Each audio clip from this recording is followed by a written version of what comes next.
Well, good morning and welcome back to another day of Smite Esports action. My name is J Mac Tucker, joining me Mifflin here for the Smite Challenger Circuit on the North American side. It's day number 2 of our lovely week of esports action. We got Sleekness and Average Joe's going to be facing off today, once again for the North American Smite Challenger Circuit.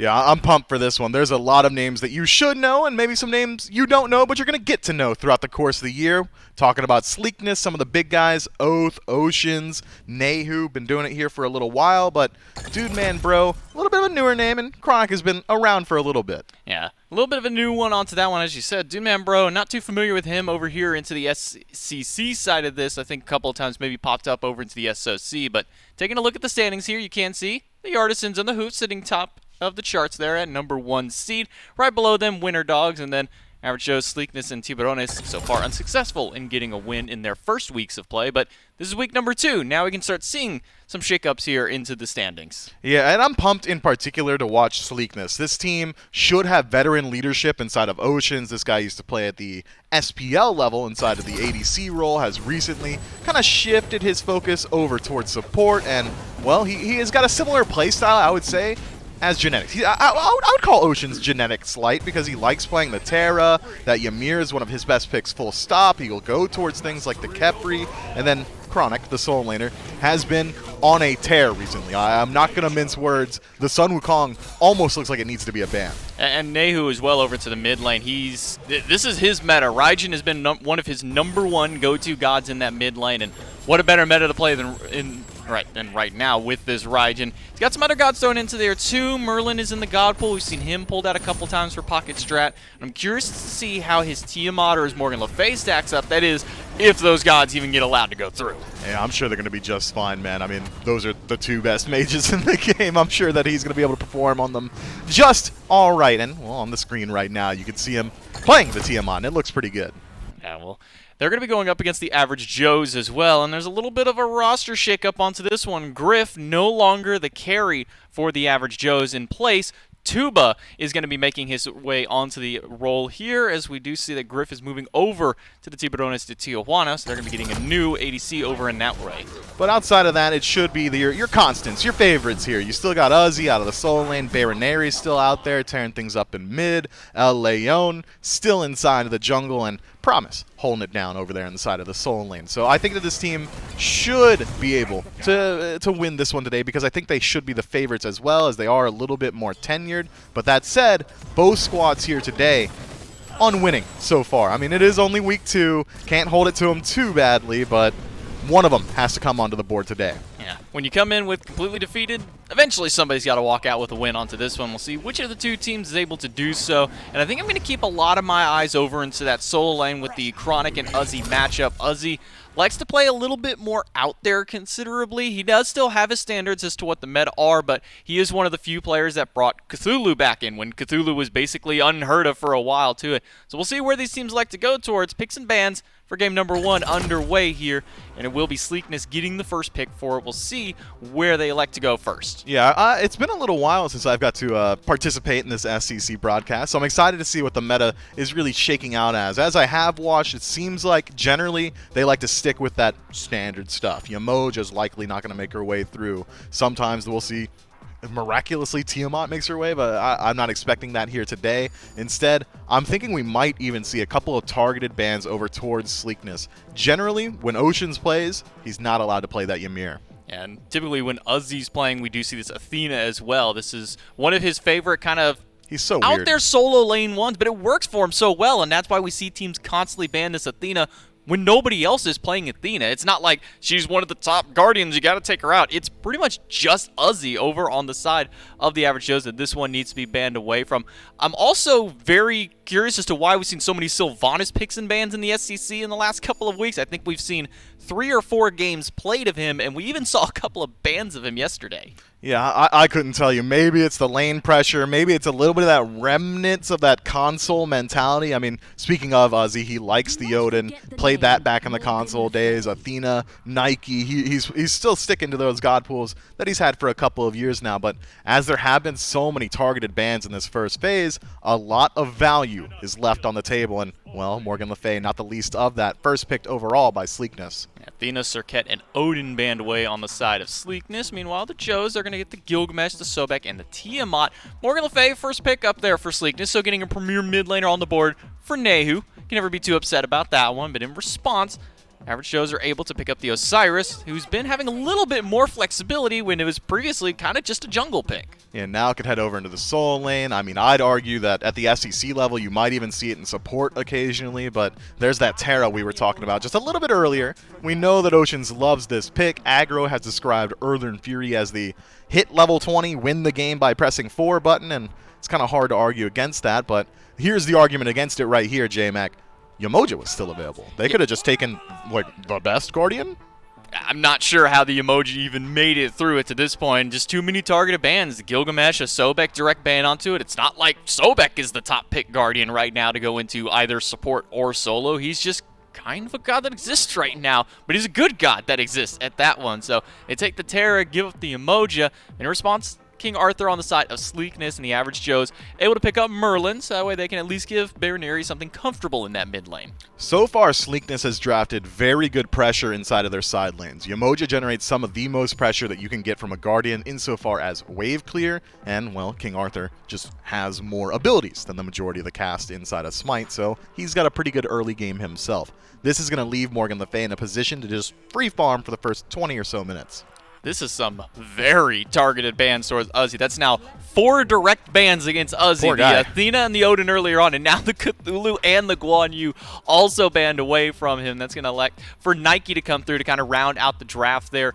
More often we've been seeing this in the jungle. I think a lot of that credit to Sam for Soccer bringing that warrior back into the game. Yeah, but this is Uzi. It is Uzi. He's going to play the Nike. So he's playing Terra? No. No? No. You don't think? Terra? Throw Nike in support? Wow. Well, I wasn't thinking, and now that you've said it, I am thinking there's potential. No, he's playing Nike. He loves the Nike pick. It's one of his most consistent picks throughout the years. I really do think it is likely to be the Nike solo. And when he does play this god, he likes to rotate out a lane very early on, wants to utilize that Sentinel of Zeus before Sunders can come through, before maybe even an Ankh gets picked up. And, well, I think Ankh is likely going to be a selection that Sleekness is considering, as there is a Terra on the side of the Average Joes. I'm excited, all right? Full stop, yeah. I'm excited. I think this Nike is going to solo lane. I'm digging my heels in. I'm going to die on this hill, and I think it's going to have a pretty decent matchup in a King Arthur post-level 5. Pre-level 5, he's going to be hiding inside of his tower. Yeah, it's going to be a little bit rough for that one, but the Hunters picked up here to round this out. Cupid and On Her, not really the top pick Hunters. In fact, only one got banned away. It was only the Artemis. There was still the Heimdall, the Danzaburo, Apollo, who's recently risen, Izanam. I mean, there's so many Hunters available, and they said, let's just go with some fun ones. Get the Cupid in there, get the On Her as the kind of pseudo-counter matchup with it, with that CC immunity on the Desert's Fury to kind of deal with that Field to Love, but Field to Love is a massive area denial ultimate. It is a great cripple as well. Going to have a great matchup into Terra. Going to have a good matchup into Merlin as well. So I think it's more so about the team fight rather than just the laning phase. Well, into game 1 we go. Sleekness versus Average Joes in week 2 of the Smite Challenger circuit here for NA. Our first NA set of the week, jumping into this one. I'm curious as to where these are going. You're probably right onto it, and you are. Woo! Glad that I don't make any bets against you onto that one. I just like seeing the silly stuff. I mean, we saw Mulan yesterday, and I was hoping it was support. I'm just weird like that, man. Hey, look, nothing against it. So generally across the board, every single role is where we expected them to land. So who's going to be looking to control the early game? I'd argue it's Oath. Camazotz is going to have some of the best early game pressure on the map, which is going to be matched up by Osiris in the jungle on the other side, but Osiris is a little bit less mobile, has a little bit less pressure until he gets maybe his first item online. Then he's going to be matching that pressure that Oath brings. So for the first 4 minutes, I'd argue, Camazotz should be the pacemaker. We do see Chronic and Uzi making their way into the lane, and in the mid lane already, Baronir hitting that level 2. Meanwhile, Oceans is spending quite a bit of Omi to get some pressure onto Promise. Throws out the Sunder, even an upgraded Sunder at that level 1.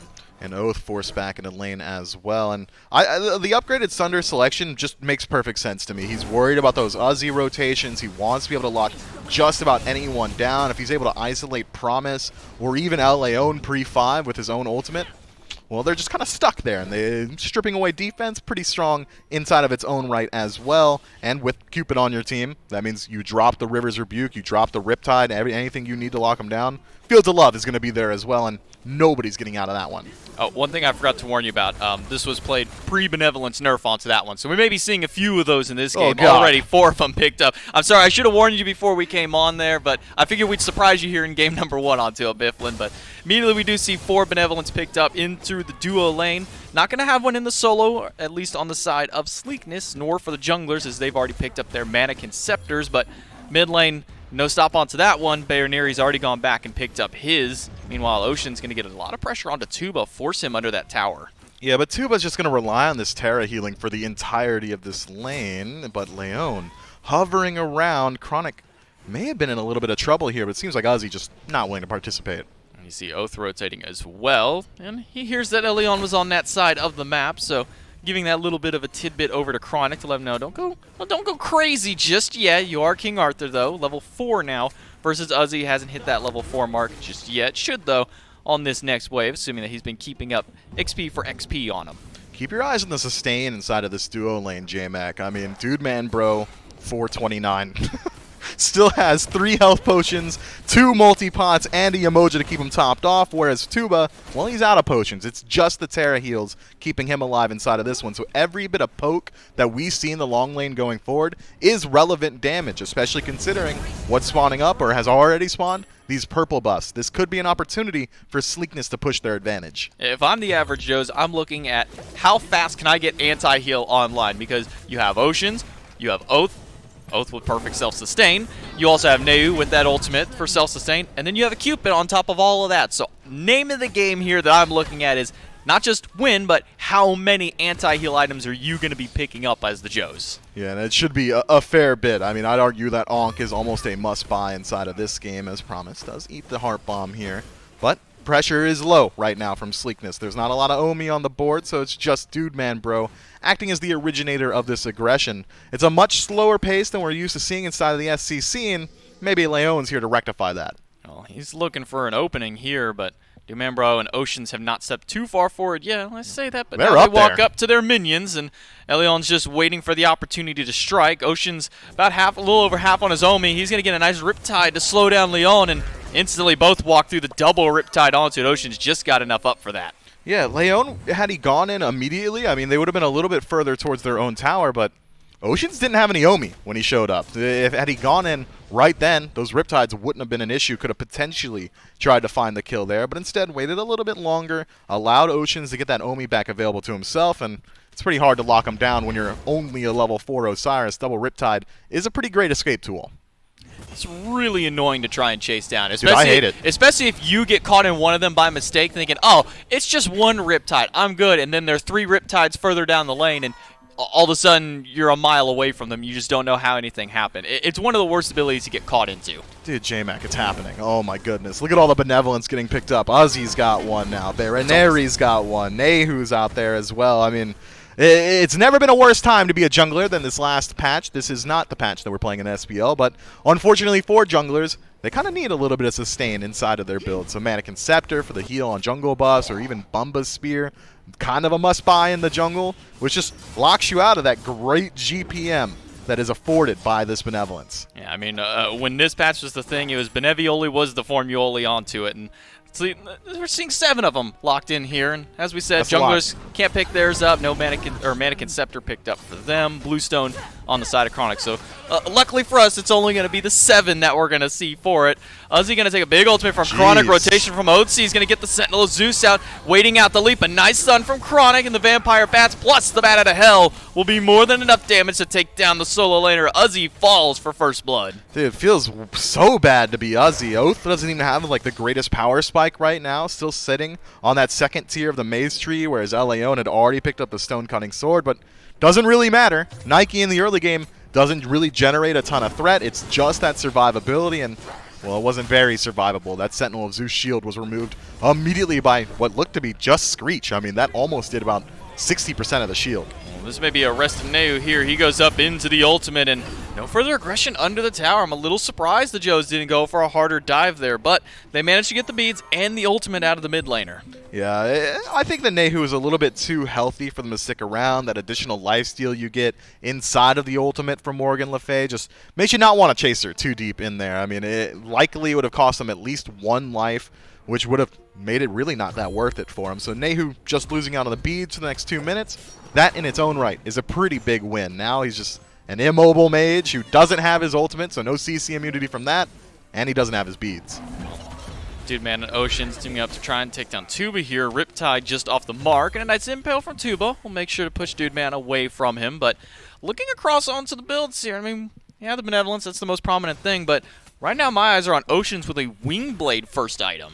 That's interesting. I mean, I remember when I was like reading the Reddit threads of the post-Boots world, and they were like, here's what we're going to have to do. Wingblade is a must-buy. It's a lot of movement speed, got about 30 Magicka procs on it. I mean, you're going to be slow immune, which is all true and all valuable, but you are sacrificing a good deal of defense, and you're really slowing down your scaling. Elyon going to get slammed down by Chronic and will be able to finish the job, putting 2 on the board for the solo into the mid.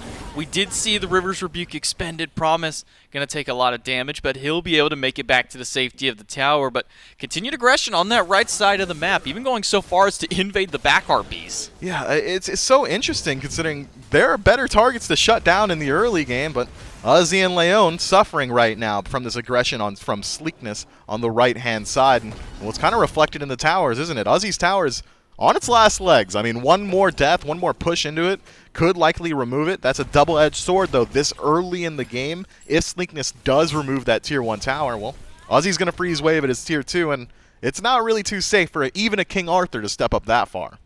Dude Man does have about a half a level over Tuba right now, despite the earlier gank on where you would think Tuba would be able to get a little bit of lane pressure thanks to Elyon earlier on, but no, Dude Man is still holding on. In fact, it's more than just a half level. It's closer to a full level and a half now that separate these two hunters. And Dude Man will spot Promise out in the jungle. Throw a couple basics at him just to let him know that he knows he's there. And that allowed for Nehu to understand. Well, you'd hope so, but Elyon and Bayoniri immediately walk up to him. Lord of the Afterlife use Nehu up into the ultimate, trying to sustain through it as much as he can. He's going to get the sigil out and fear Elyon away and push him back with that Dragonflight. And now Oath on the left side looking for Bayoniri and Promise, and that's going to be more than enough damage with that Heart Bomb to take him down. Dude Man gets the credit for the kill, but he may lose his life to the Desert Fury Impale combo out of Tuba. And now Leon finally circles his way all the way around. Ocean's left isolated, but Nehu went back in. Oath is out. Elyon's now the one in danger. He's juking as many bases as he can, but Oath throws the Screech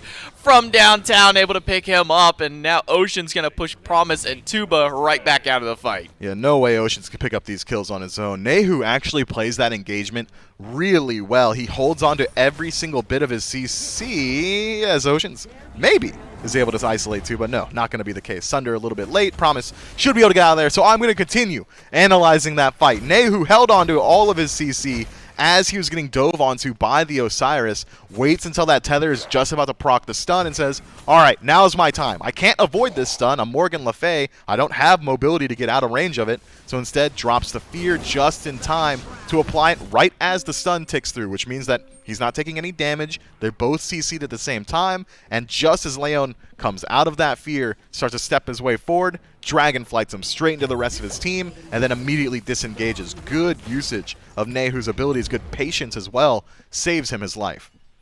You see Purple Buff get invaded by Sleekness, able to steal that one away from Average Joe's and continue pushing this small gold lead that they have. 1,700 gold so far, despite it only being 4 kills. Sleekness are keeping up the pressure across the map, keeping up their farm game, and most importantly, keeping the fighting going, which is what we normally love to see out of North America. It's usually always fight, fight, fight. This is kind of one of the slower starts they're taking on to it, but very methodical so far into it. Hey, look, 5 kills in 10 minutes, that's pretty good. Sometimes we get to SPL matches 15 minutes in for our first blood, so I'm just happy to see something happening on the map, and that's exactly what is happening. Average Joe's, undeterred from that last engagement going south, are again trying to push their way into the red buff. Unfortunately for them, just a couple seconds too late. The Sleekness already clears it out, but okay, I mean, your red buff's gone, let's just go to gold.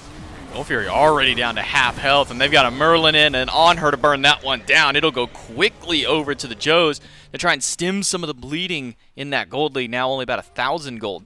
separating the two teams onto, and experience-wise, still 3,400 in the favor of Sleekness. I understand the methodology there. Average Joes work their entire way through the jungle of Sleekness, walking into the red buff, and they say, all right, well, I've got eyes on a couple of them. We've forced them back, so we've created so much space, we might as well try and approach this neutral objective. But at no point did they have vision on Dude Man, bro. He clears the wave inside of left, and then kind of hovers inside of the jungle. I'm curious as to why he doesn't check the Gold Fury there. I mean, understandably, Average Joe's burn is kind of nuts right now. I mean, that Gold Fury, just 11 minutes in, went down in sub 15 seconds, which is incredibly strong. That's what Desert's Fury plus a Merlin is going to do for you in the early game, but gotta think that Cupid could have showed up. Like the wall that Promise throws out just to kind of block Oathsy from walking any further forward. But now Oceans has made his way to the left-hand side, and they're looking for another purple buff invade. This has been their common target over on this side of the map. Sigil comes down just a few Promise away, but Ocean's undeterred and trying to steal away that buff, and it looks like he may have been able to do so. River's Rebuke goes out, as well as the Vampire Bat the Bat out of Hell from Oath. Not going to get too much damage onto it. Ocean gets yanked back in by the Merlin, but there's no further follow-up. Riptide comes through. One more tick from Promise's route. We'll be able to take him down, though. A nice stun onto Dude Man. Gets the beats. Desert's Fury just out of range from Tuba. Not able to get that kill. Just an overextension from Sleekness there over an objective that's really not all that important. Purple buff invade, sure, feels pretty alright, but it's not worth the risk that they extended into themselves. And now, what was a commanding 3,000 gold lead for Sleekness just a couple moments ago has again been cut by Average Joes. We're looking at a essentially dead-even match. It's only about 700 gold separating these two teams. Yeah, Dude Man, you may want to give up the buff, although you got some help from Oath. He's going to leap in right onto Tuba. Tuba's going to get a nice proc of his Aussie.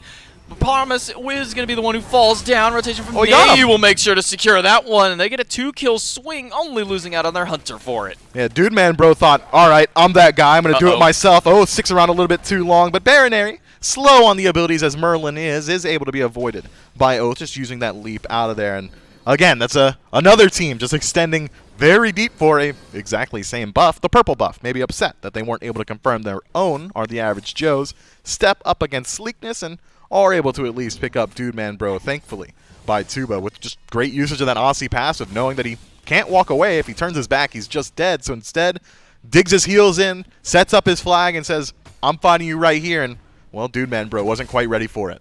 I bet Uzzie's feeling real good that everybody's finally ignored his lane. Felt like the first 5 minutes of the game was all this solo lane side. That's where all the pressure was. Invade the back camps, invade the blue buff, and now everything's kind of shifted over towards the opposite end of it. The red and the purple buff are the prime targets here for the Average Joes, especially that red buff trying to keep that one away from Neu. Meanwhile, Sleekness has been focusing so heavily on invading that purple buff that now it's caused kind of just 2 unnecessary fights. Completely agree, and that's all pressure that's been on the left side of the map with Gold Fury being dead. Pyromancer's available. It's elsewhere. Might as well head over there. River's Rebuke catches Baronary out by himself. He's going to get hit by the damage of it, and immediately is going to be in a lot of danger as Bat Out of Hell used by Oath. He's going to be able to pick him up quickly and an immediate escape just from Sleekness. No further chase from the Joes. That was an expensive kill, though. Cost some Oath, Nehu, and Ocean's ultimates. Seems like also costs Oath his beads, and in exchange, they do pick up Baronary, but only at the cost of his Aegis. So if a team fight comes up in the next 50 or so seconds, and with the objective Pyromancer being available right now, could be an opportunity for the Average Joes to try and regroup once Baronary respawns. That said, Sleekness is sitting with some pretty nice experience leads on the map. Nehu and Oath both benefiting from a level lead. Dude Man, bro, if he's able to rotate out, has a level lead himself, and that's been thanks to Ocean's really not splitting too much farm inside of the long lane. Is generally just left it by itself, only really rotating over for team fights, and still somehow maintaining level equity with Promise. Yeah.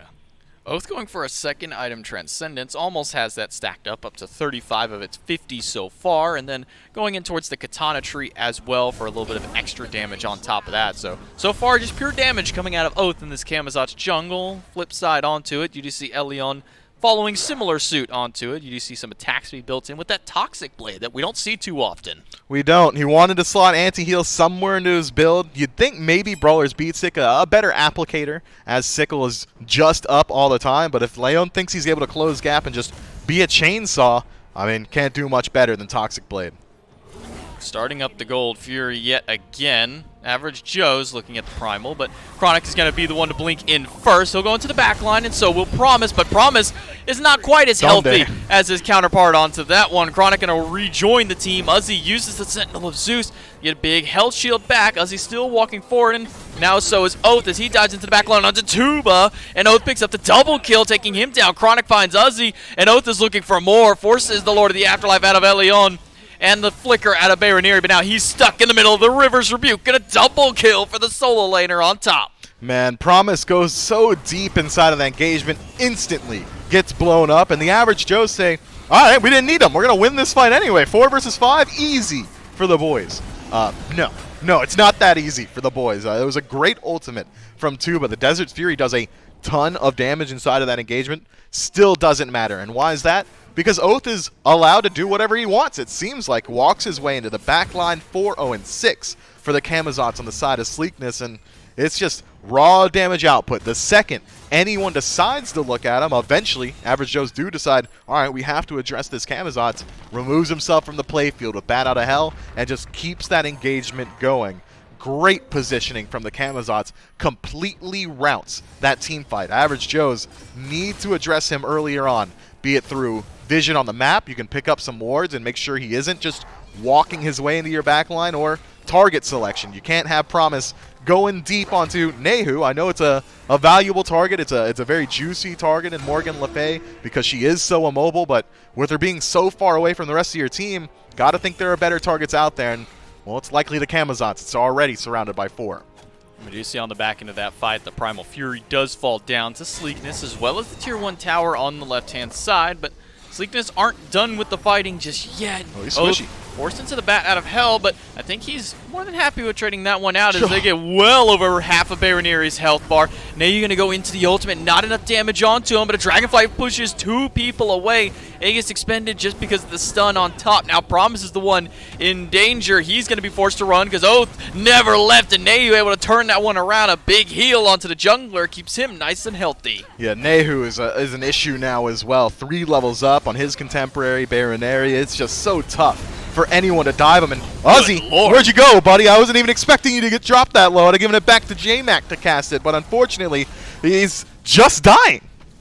Now Baroneri's stuck in the backline as the River's Rebuke zone him away. Oceans gets put into the wrong spot as he's thrown into the jungle, but a Chronic diving into the back onto Baroneri. Nice flicker will get him out of danger for now, while the rest of Sleekness will go on retreat as they've got their primary target, the Tier 1 tower, but unfortunately they lose their support in the process. Man, Sleekness just has so much control right now. The largest disparity we've seen so far this game, approaching that 5,000 mark in favor of the Order side team.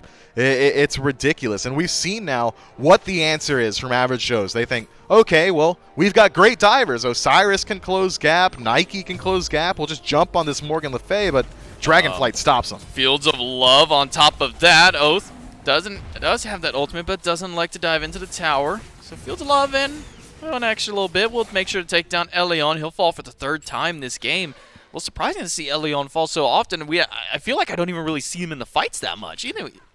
Yeah, he's struggling, man. It's so hard for auto attackers to deal with Morgan Le Fay. I'm talking Erlang Shens, Osiris's, Mercury's. If you have to close gap and get in melee range to deal with this god, you're already struggling. When you're up close to her, Dragonflight is, Agger's not in the building, so I'm allowed to say it, unreactable CC. I mean, she drops it, and you just have to prebeat it. You have to predict that Dragonflight, or you're getting knocked up, you're getting pushed back, and you're taking a ton of damage.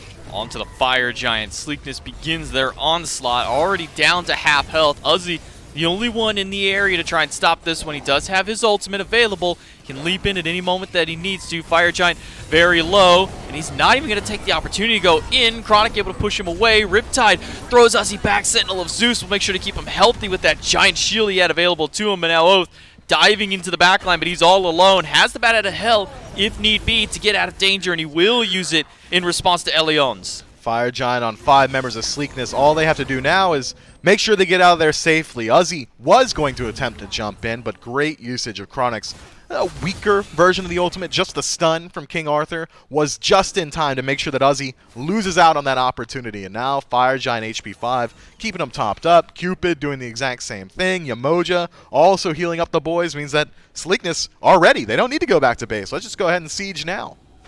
Marinir going to throw out the Eclipse just to try and zone for a little bit, but it's a Fire Giant squad for Sleekness, and they've got a Yamoja to boot with that, and a Cupid for some extra sustain, so they'll be able to push down this tower relatively easily and minimizing how much damage they take on the back end. Meanwhile, Elion able to take down Tier 1 tower in the mid lane, and will start making his way over towards the left-hand side to meet up with Tuba, or maybe at least try and get some vision over on this Gold Fury that's about to respawn. That's good recognition from both Tuba and Leon, realizing that Sleekness had not gone back to base yet, so they hadn't spent any of the gold they'd gotten from all these objectives and team fighting.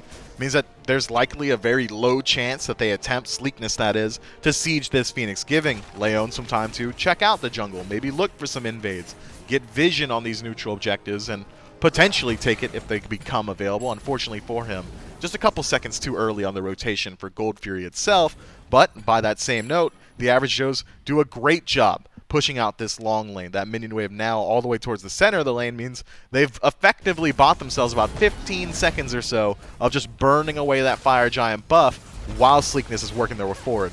Marinir's got to use the Flicker to get away because the stun from Oceans was on its way, as well as Chronic just zoning away to make sure the Gold Fury goes down for Sleekness. And again, Elion recognizing not much that we can do into these fights right now. There's not much of a defense that we can put up, especially considering he hasn't really had much of an opportunity to get into these fights so much. So he's going to elect to take down the solo lane tower instead, steal away the blue, but he can only be on offense like this for so long as the rest of Sleekness begin to continue their onslaught down this left side. Yeah, Leon is likely going to try and work his way back to base very soon. Wants to be there for his team on the defense, and Sleekness recognize that he is over on the right-hand side of the map, do start to work their way forward, but instead decide to cross their T's, dot their I's, cross their X's, more letter analogies, and go for this Tier 2 tower inside of mid.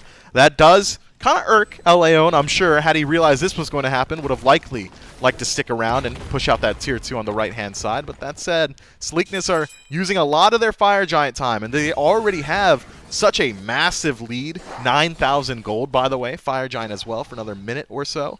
I think they are kind of missing out on an opportunity. I would have liked to see them push into that left side Phoenix. So far with that Fire Giant, they get the Gold Fury, the Pyromancer, and they clear, I believe, 3 or 4 towers off the map with that. So quite a bit of gold that they've expended here, or that they've gained amongst this. Getting about 10,000 in the lead almost now over the average Joes. Experience starting to matter a little bit less and less as players are hitting that level 20 mark, but that 10,000 gold is still a pretty stark number even at 24 minutes. No, it's crazy. It's a ridiculous amount of gold this early on. I mean, what are we looking at on the average Joe? Some people starting to finish up their 5th item, maybe looking at their 6th item, starter items not finished up either, relics not upgraded, and then you look over at Sleekness and, well, we're getting a lot of 6-slotted items. The ADC already has the Silver Branch Bow. We're all looking at that 6th tier. It's just Oceans, who isn't quite there yet, and he's already picked up the Mantle of Discord and upgraded Sunder and Ankh as well. So it's going to be very difficult for the average Joes to stick around inside of this engagement. And that Ankh, that's not just to deal with healing. That's not just for the Earthern Fury from Terra. It's also a great way to deter Uzi inside of these engagements. I mean, that Sentinel of Zeus is just getting less and less value as long as Oceans is around. Sleekness will start grouping up around the Fire Giant, set to respawn here in just a few seconds, and that'll be their primary target. Meanwhile, average Joes begin making their ascent through the jungle, or at least towards the speed buff, but they're going to be spotting each other out here. Elion is thinking he's going to spot somebody out in the mid and immediately realizes, oh, they're not in the mid lane, they're in the jungle, as you do see a couple of abilities thrown out by Oath. Now the Fire Giant about to drop back onto the map. Sleekness are looking for a pick here if possible. Going to get some damage onto Promise with that Sigil and the Riptide combo. Uzi and Promise both taking a little bit of poke from that. Bro, Oath keeps blowing up their spot, J-Mac. They're setting up these great ambushes, and average Joes start to walk into it, and Oath's like, okay, they're here. I'm going to screech them from max range. And the rest of his team's like, all right, I mean, that's cool. They didn't know we were here, and you're the only one that can poke from that far away, but maybe that poke is just enough to create the space to start Fire Giant. Already down a quarter health and continuing the onslaught of it. Dude Bro and Oceans will go through. Oceans immediately into the ultimate, finds 3 inside of it. Promise is zoned away from the rest of his team. Pillar goes through. Uzi down to half health. Chronic into the back line. Double stun out of the support and into the bat out of hell goes Oath. Finds Baroniri on the back end of it and will find Tuba as well. Chronic slams down Promise. Jukes. But Uzi and Leon go into the back line and Dude Man able to pick him up. Uzi down to a quarter health and dwindling fast as Dude Man picks up a double and the full house completes with Oath on the triple. Man, that is nuts how Oceans plays that engagement. Creates infinite space with a 3-man ultimate zoning both carries of the average Joes, and then both Uzi and Leon go cross-eyed trying to chase them through the fire, John. I mean, these dudes were made the fool of. They were the clowns in this one as Oceans just walks back towards the rest of his team and avoids certain death. Had either of the leaps from Osiris or the Nike connected, he's just dead, but at the end of the day, that would have been support for 5. I think that's a trade that they were willing to take. With that fight, they're able to take down the Phoenix and the Titan in the process of it. No need for the Fire Giant as Sleekness close out game number 1 of the set and put Average Joe's that much closer to being 0-2 so far into the standings. Yeah, Sleekness did a great job of controlling the early game in this way. I'm not supposed to do the post-game analysis yet, am I? No, not yet. We gotta wait till after the break. All right. It was sick. Clean team fight. It was a good fight by them. Sleekness able to come out on top of that one. Great performance by them, and unfortunately for Average Joe's here, it didn't quite work out onto them. We'll see if they can bring it back here in game number 2 right after this break.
Well, in quick fashion, Sleekness are able to bring this up to a 1-0 set, putting the average Joes in danger of falling for the second time this phase onto them. J-Mac Tucker joining me again, Mifflin here onto the desk, breaking down that last game, and a little bit of a slower pace onto this first one to kind of start it out, but eventually we did get to see a little bit more traditional fashion in North America with a lot more fights. Yeah, the second they decided that it was time to start grouping up around these teamfight objectives, they kind of went all in, both squads, that is, but I think if anything needs to be adjusted here for Average Joes or Average Joes fans, it's likely the P's and B's. That Morgan Le Fay was allowed too much space inside of these engagements. Too much was given up to Sleekness. I mean, can't be getting Yamoja and Morgan Le Fay, but that said, if you are going to let those through, at least pick some guys that are able to close gap and deal the damage well. And Osiris is generally very good at diving the backline, so I understand that that's why Leon goes towards this pick, but the matchup directly up against Morgan Le Fay, not very good. I mean, Osiris is consistent damage over time. Got to be swinging true with those auto attacks, and you're not really allowed to do that when she fears you, takes some movement speed from you, and also knocks you up and away all at the same time. Instead, I'd like to see something that has a little bit more burst potential up against this Morgan.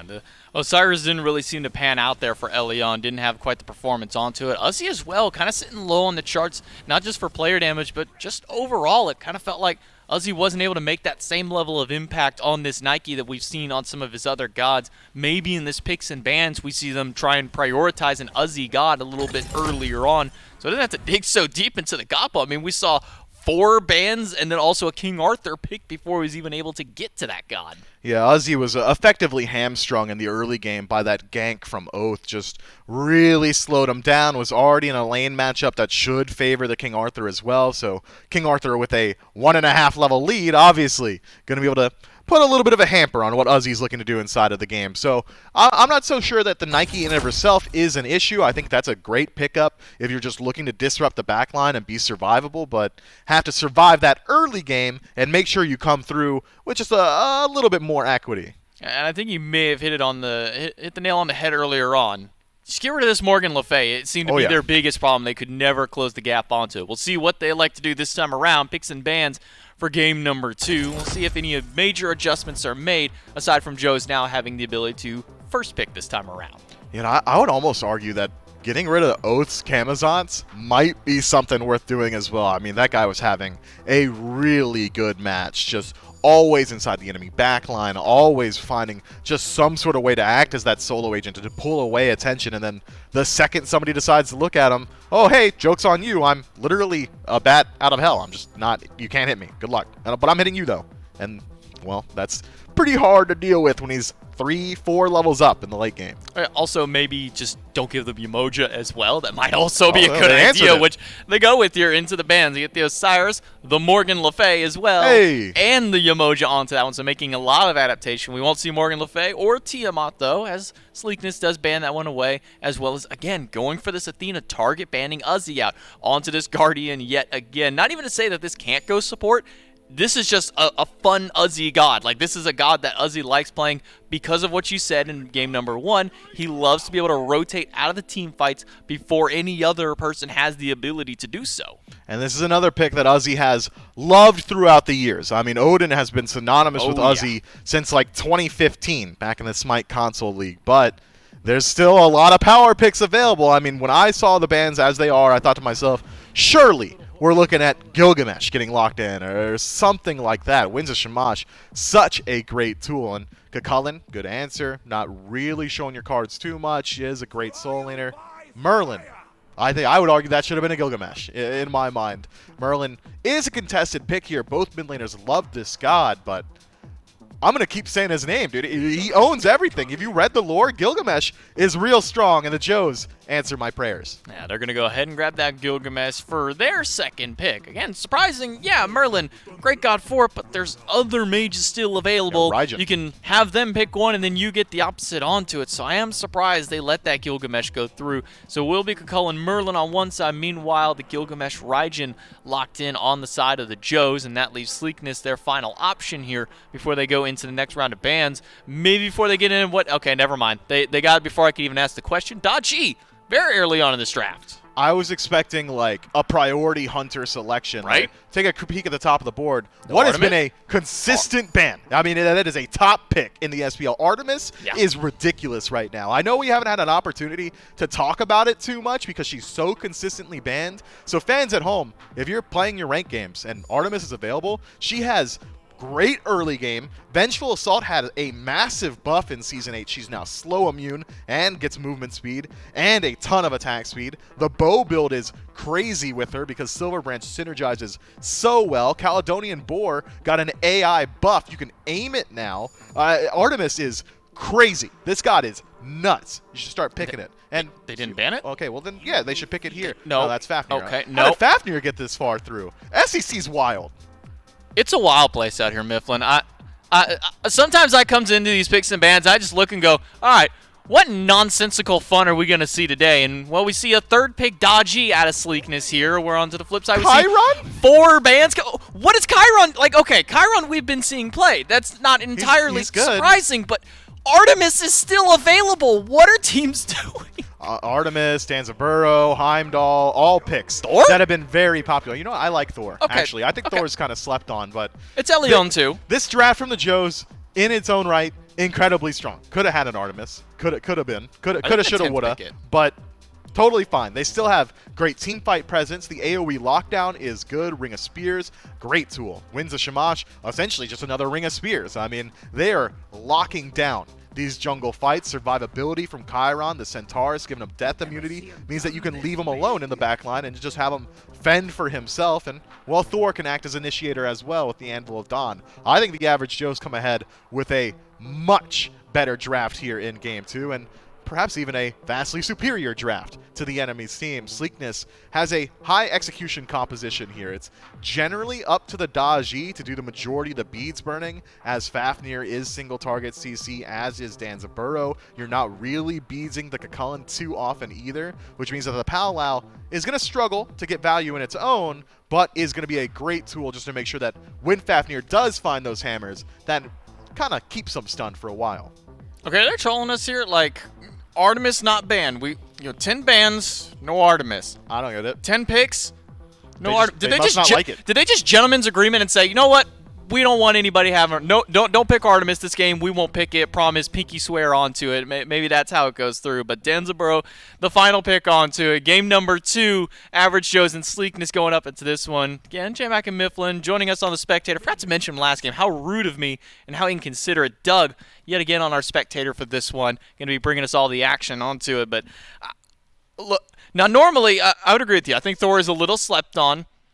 In a lot of other players' hands, I'd say probably not the Thor, but this is Elion. This is one of his signature picks out of the jungle. Yeah, he's been playing this pick for as long as Thor's been in the game. He's loved it so much, and I think that legitimately it is just a very good pick. Very often Thor will fall out of the meta, and then randomly one day somebody locks in Thor and everybody's like, oh yeah, I mean, a semi-global stun into a wall, into like 800 damage off a hammer feels pretty good. So I think that Thor is one of those guys that is kind of meta-resistant. He's always going to be able to at least be kind of good, if not just great. I think Johnny would have liked Thor yesterday. Yeah, I think so too. I think it would have been great for him, and as he wants just a little bit of a break, so he'll throw a spear at Oath as he rotates over for a level 2 gank into the solo, but it is just Dodgy. All she has to offer is some power. Meanwhile, Elion and Barandiri will push Nehu under the tier 1 tower again and keep this Merlin at bay. Yeah, Nehu going to lose some gold to tower, and because Oath decides to rotate into the soul lane so early on, going to lose out on both neutral objectives. Those mid camps are very important at this phase of the game. Leon should have a pretty good experience lead, as should Uzi, as he doesn't have to 2-split his way. Promise. Gonna leap up immediately. Oh, by the way, this is a Gilgamesh support. I think we completely neglected to talk onto that one. And with that one, Elion gonna go on to Dude Man. Drop kick against the wall. Dude Man low. Not gonna be able to make way. Actually, he ports into the hammer instead of using it for the damage on the back end. So first blood goes the way of Elion. Oceans get zoned away by the wall. Leap in for Promise, waiting for that drop kick to come back off cooldown. Zoning Nehu away, looking for Oceans, but now Oath has rotated over. 1,000 cuts will do some damage, but not quite enough yet. Thanks to the stun out of Oceans, they can maybe look to continue this fight. Wall comes out from Elion, and Nehu just going to throw some ice from the back line. Leon's got enough mana for just about one more ability, so has to pick this fight very wisely. Seems like the call is to go ahead and let it fizzle, and that's a clean win for the average Joe's. First blood going the way of Thor, who is already benefiting from a pretty significant experience lead. Gotta feel pretty good. Meanwhile, Chronic invades the back camps because that fight lasted for like a minute or more, and this is like the first fight of the game, and we're already having minute-long engagements. And I kind of tried to toss it in there, but the fight was going too far. This is a Gilgamesh support in this game. I think this is an NA special. I believe Blugan was the first person to bring this out in the support role, though Tuba needs a little bit more help for himself. He gets ganked by 3 members on this left side, and he'll fall down. Man, feels bad to be Tuba right there. He trusted Oceans. He trusted his enemy to land the hammer, so he beads on reaction to the sound, and, well, that hammer swung wide. Unfortunately, loses out on that defensive relic and his life. So now Tuba could be struggling in this lane for the near future. At level 3, doesn't have that Centaurus available for CC immunity. I want to see Oath rotate back over and potentially kill this Chiron again before he gets that ultimate. Elion still looking for level 5 onto the Thor. Has a nice little bit of a lead over Oath, despite Oath and Elion both having a kill onto the board.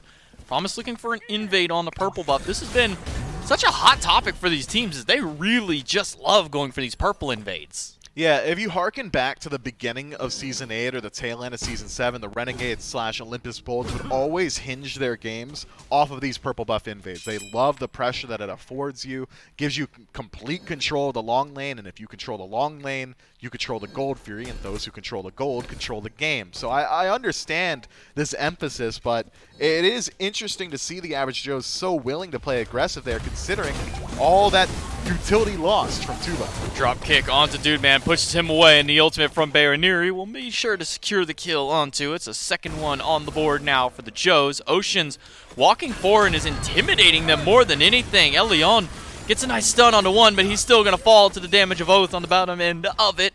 That'll be the 1,000 Cuts getting the kill. Yeah, that is a tough situation. Leon starts that game off so well, but post-mortem does tick over to level 5 thanks to the help of the tower. So still benefiting from a slight experience lead is Leon, despite falling down there.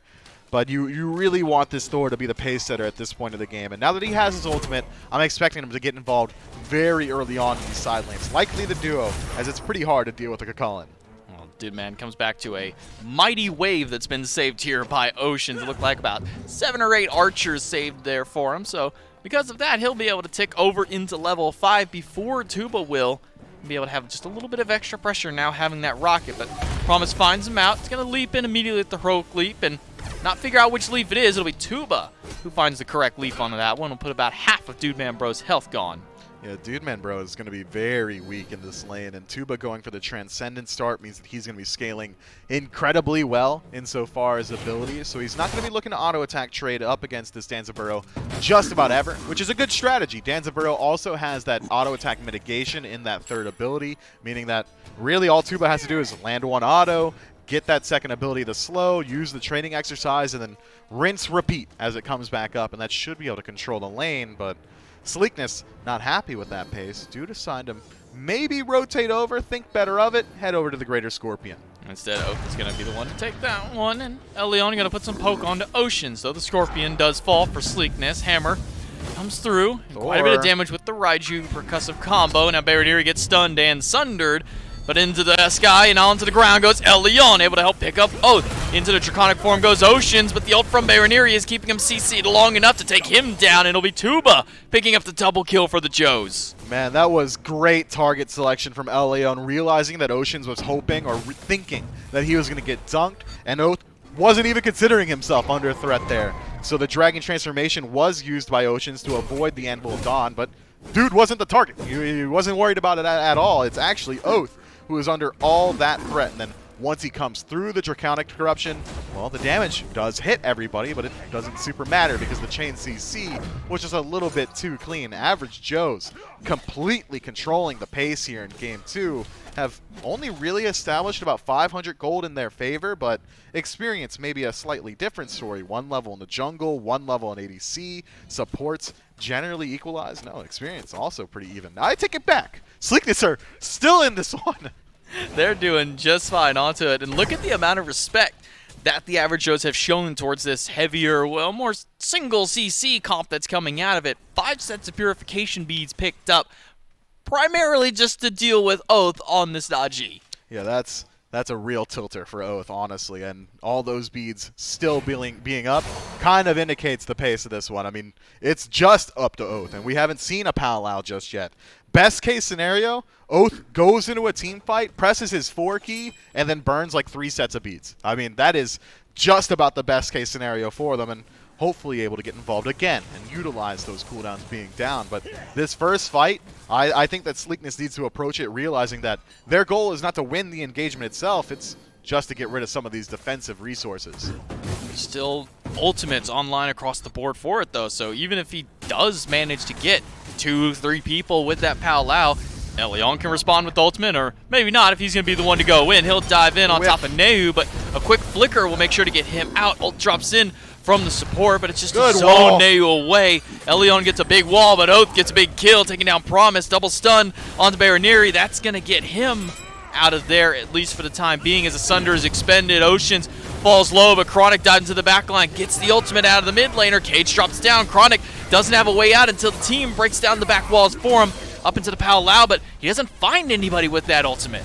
He shot 1 shot at Uzi, thought he hit it, went for the instant cancel to pull him in because he knows Uzi has beads, and unfortunately doesn't hit Uzi, doesn't pull anybody, doesn't get the defensive relic, and, well, doesn't really get much value out of that powwow. But at the end of the day, Sleekness do at least find the kill onto Promise, who maintains his beads, so should be able to approach this next team fight at full fighting strength. But the pace of this match has been absolutely breakneck. 7 kills in 9 minutes. Gold largely equalized. Experience largely equalized as well. I think with the first bit of separation is going to be off a pick around this long lane immediately into the Gold Fury. Leon misses the second hit of the double tap from the hammer, and also misses the damage from the Berserker's barrage. So Dude Man not going to take an entirely holistic amount of damage onto that one. He'll be fine just walking back to the tower alongside Oceans, who was able to also get out of that one fairly unscathed. But now Tuba posturing up towards this purple buff, while the rest of his team are having their eyes set towards the red. Promise will grab that one and put that around his waist and make a nice and hasty retreat for the Joes. Legitimately, Sleekness might have a DPS advantage on the left side of the map just because of the itemization of these hunters, and, well, Leon wants to go in now. It's an immediate rocket out of Dude Man just to try and zone him away, but dunking right down because he's backed himself to a wall. Dude Man has nowhere to go, and Elion will pick him up, but the full rotation from the rest of Sleekness is here. Oath, Oceans, and Nehu all trying to chase them down. I say that, but Nehu is immediately retreated from the fight. Oath is trying to catch back up, but he's just out of range for that powwow. Can't pull Promise. That's so unfortunate. And I think this might be one of the first times this game that anyone on Average Joe's has been forced to use their relic. Leon finally loses out on those beads. Going to be down for just about 2 minutes. And, well, that is going to be an opportunity for Oath to get involved. Unfortunately for him, does use the powwow just a couple of moments ago. So it's going to be a little while until we see Sleekness look for another team fight. Well, Uzi and Chronic going to slap it out here into the solo lane. Chronic kind of getting the better end of that one. Luckily for Uzi, he's got a shield. And Chronic will get a little bit of a 1 with his transformation. Elion will make sure to clear back those back camps that no blue buff available for him to try and clear. That's already around the waist of Uzi. Meanwhile, onto the flip side, Oath going for a little bit of cooldown into the build finally with this Hydra's Lament. It's going to be built up at the back end of this one. I'm honestly surprised. I like Crusher. It's got a lot of nice bonus damage you can get onto it, but it's not a Jotun's Wrath, especially when you're the primary CC'er for this team. Yeah, it's not that ton of CDR. It's not a whole lot of power either. Maybe Oath goes for just for that attack speed, wants to be able to just apply his passive a little bit more consistently. This Hydra's, I think, brings the build a little bit more so onto the right path because he needs to burst down his targets. I mean, blink in, auto, 1, auto. That's a great bit of burst for Daji, and in this post-Shell nerf world, man, that's a kind of a callback. It's been a while since Shell got nerfed, but now that it no longer has those block stacks, Daji really can be that one-shot threat. I think she fulfills the role of that OG low-key playstyle where it's, oh, you didn't know I was here, now you're dead. That's kind of what Daji does nowadays. Doesn't really initiate fights with her 3 either. Instead, it's all about that just auto attack. It's just all about just syncing it up perfectly and looking for your opportunities. Elion looking for a dunk on the left side, but misses Dude Man. Berserker's Barrage is good, but Elion is the one who takes quite a hefty chunk of damage onto it. Under half health already for the jungler. Promise forced to leap away. Oceans is rotated over to the left side as well. And so is Uzi, who's made a long rotation to this side of the map. Chronic in the back line for his team. Dash in with the Trickster Spirit, give a drop kick.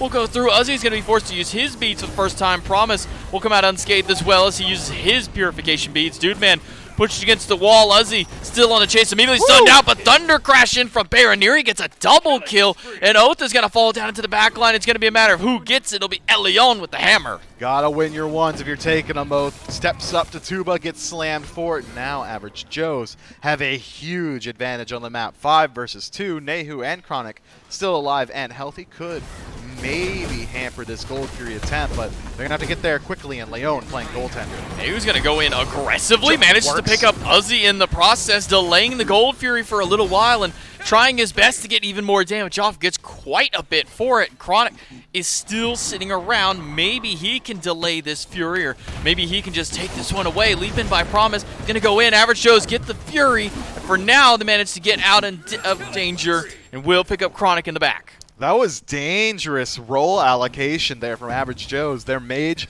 decided to act as zoner. Baroneri likely has some of the best burn on his team. Maybe not the largest damage number, but still the largest damage output over a 1 second period, but instead says, guys, I'm just going to go hit Chronic. I trust you all to be able to out-secure Kakullen, and he was right to do so. Secure does go the way of Average Joes, and Chronic eventually does fall, but those were thin margins.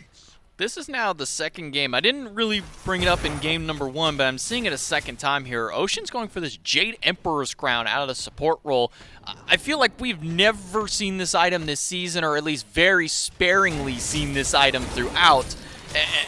And it's just kind of confusing to see him bring it up 2 games in a row. I feel like he's one of the only supports building this item. Yeah, it's just a way to go for power in that slot without sacrificing too much defense, and it's kind of just a good way to make sure your team fight is a little bit stronger, being able to strip away some of that physical power from your opposition. If I'm remembering correctly, it's 20 physical power stripped away. Generally, supports, Fafnir's in particular, will go towards damage in that second slot. How often have we seen Thebes immediately into Spear of Desolation or something along those lines, even Gem of Isolation at the SCC level? This way, you're still getting a little bit of that power, 20 power towards you with just the raw stats on it, but maintaining some of that tankiness. 50 physical protections, 200 HP. I think it's a little bit of a slept-on item. Maybe so. We'll see if Ocean can make good use of it here in the second game like he did game 1. Oceans will be drop-kicked away by Promise, back under the Tier 1 tower with Nehu, and Elion will clear out a ward on this upper side. Uzi having more fun into the solo lane, I'll say. He's not playing Nike, which Nike solo, sorry, I'm just going to say it, kind of sleep. Kind of just sit there and clear, and then you hope the team fight comes through. And, well, Nehu is hoping that a team fight doesn't show up for him. He's going to take quite a chunk of damage. Another nice wall there by Elion will zone him out. Baroniri gets the ultimate to cleanse that one down. And Oath up into the powwow. Once again, not going to find anybody with that ultimate.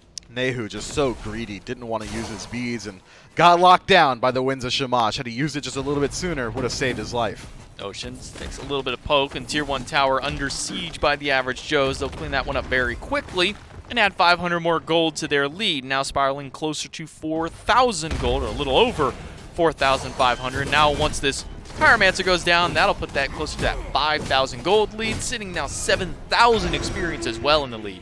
It's almost a complete inverse of what we saw in Game 1, where Sleekness had a lot of the control, but it almost feels like to me that Average Joes are kind of pushing their lead even harder. They're forcing these neutral objectives. They're forcing these team fights, forcing Sleekness to answer difficult questions throughout the duration of this match, and so far Sleekness has not had that answer. Oath hasn't really been able to find a great engagement. Nehu has had these moments where he's putting out a lot of damage, but maybe not in the true 5v5. The best look at him we had was diving into that Gold Fury, finding that return kill, and slowing it down a little bit. I want to see Sleekness utilize their composition around this Daji. These powwows need to start burning these beads on the side of Average Joes. I've looked over here umpteen times throughout the 17 minutes we've been watching at this match, And every single one of these beads for Average Joe's has generally just been up at all times. Someone needs to start burning these defensive relics so that Sleekness, when they do take these 5-on-5 engagements, actually have a win condition.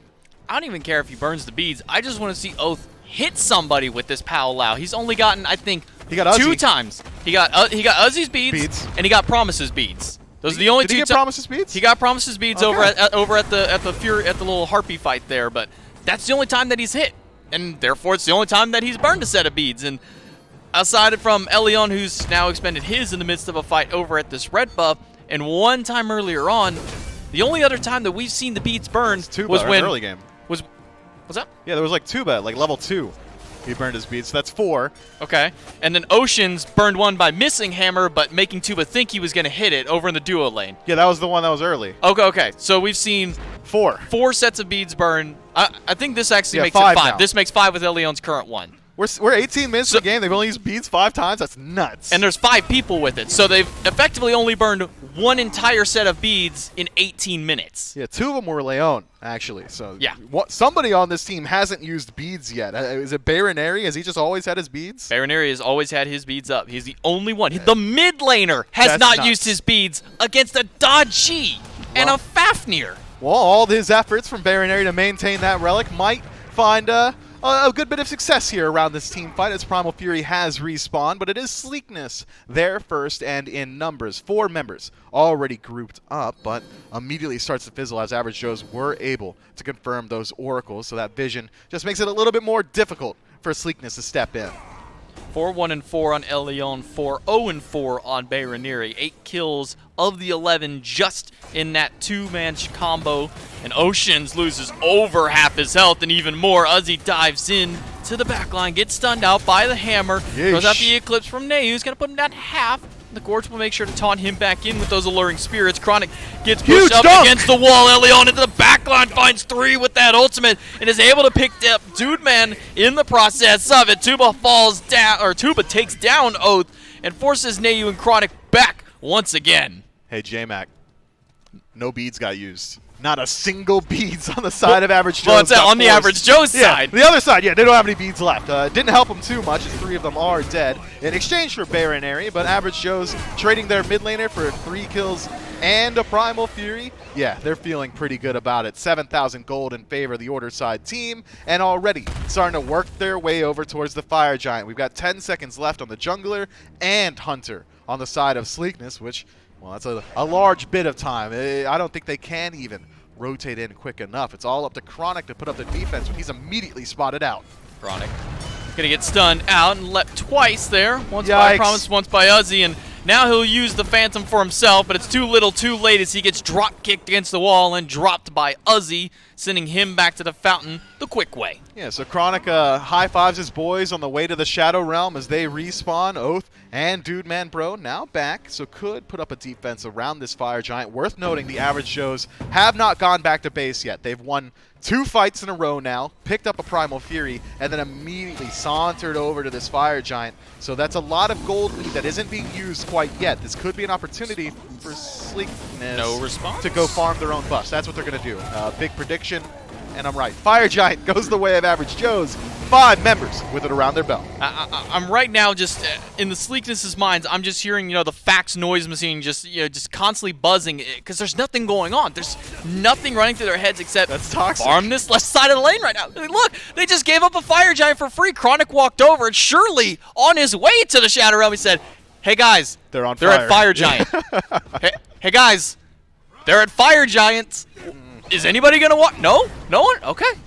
Well, I guess Sleekness just don't love their odds in a 4 versus 5 engagement, but my thought process behind it is Average Joes have been dominating the team fights up until this point. I mean, for every kill Sleekness gets, Average Joes gets 3. They're 11,000 experience in the lead. They're 8,000 gold. So Fire Giant essentially spells doom for Sleekness. There's 3 tier 2 towers still standing. I think with a lead that Average Joes have already established for themselves, they don't have to necessarily go towards a Phoenix, pick up all these tier 2s. All of a sudden you're looking at probably 12, 13,000 gold in the lead.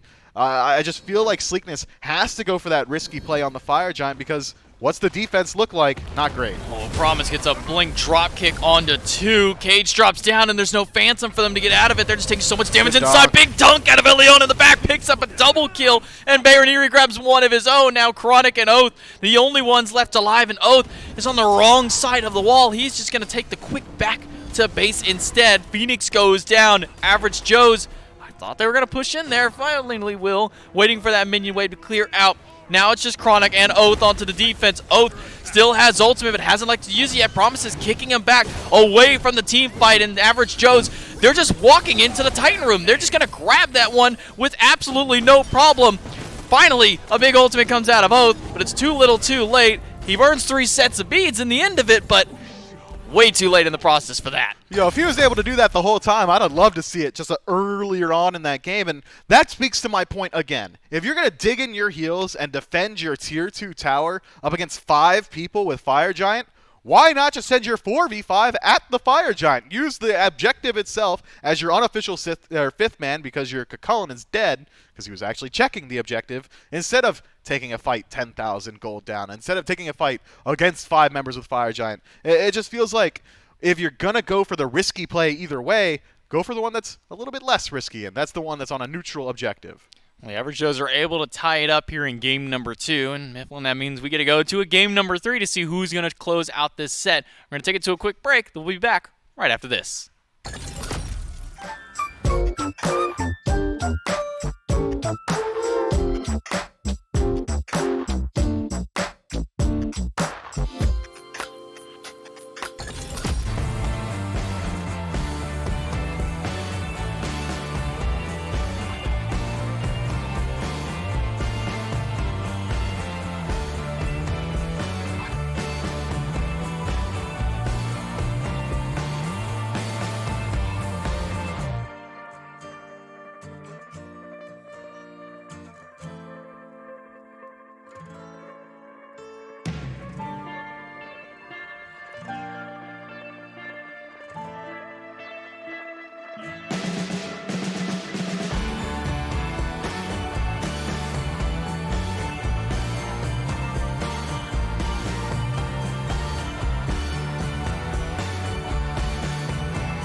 Solo un rayo del sol cambia el tiempo en el reloj. Hoy mis deudas reciben perdón. Pago por el show. Me siento feliz porque si no soy yo, pues quién. Todos caen a mi lado. El freno lo arranqué. Me siento feliz porque yo no dudo mi power. Te burlaste de mí, se acabó. Trata de festejar, celebramos el bienestar. Tantas estrellas brillan, quiero un carro que corra más. Nada me rompe, no, no, nada me rompe. Trata de festejar, celebramos el bienestar. Tantas estrellas brillan y Marte me espera mientras rodea. Nada me rompe, no, no, nada me rompe.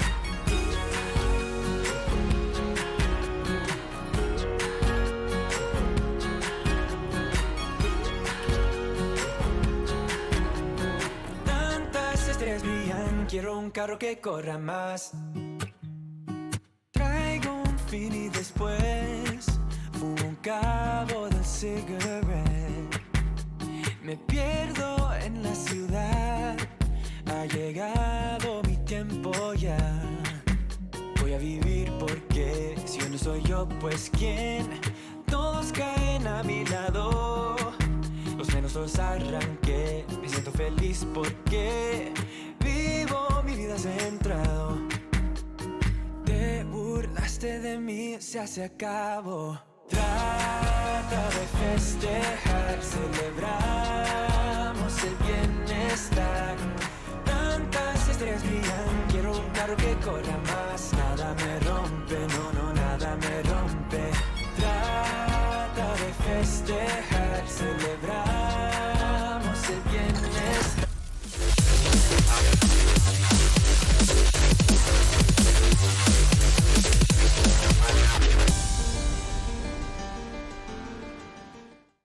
Well, game number 3 will lovingly be brought to us by Sleekness and Average Joes, as the Average Joes are able to clean up game number 2 in a very quick fashion onto that one. And Mifflin, I believe the total count at the end of it was 8. Yeah. 8 sets of purification Let's be generous beads. and just round it to 10, because we might have missed one. Who knows? That's fair. We might have onto that one. go. But even still, 10 sets rounding 20 up minutes. of purification beads in 25 plus minutes on a dodgy and a Fafnir combo. Not looking so hot there for Sleekness. Not able to really come out to play onto that one. No, but we've seen what Sleekness can do. It seems like this is a set that is dictated by the first 6 minutes of the game. If you are controlling the early game, you're controlling the match here. And if that's the case, I think both teams have accurately identified that now and are likely in the draft phase going to go for a very different look. I'm expecting early aggression across the board, easy to land cores of CC. I'm thinking like Fear No Evils, maybe like a Ragnarok, something along those lines. And, well, maybe contest this Odin pick as well, because Uzi was just having too much fun. Yeah, I think not banning the Odin away from Uzi may have been a bit of a sin And the there. And Gilgamesh?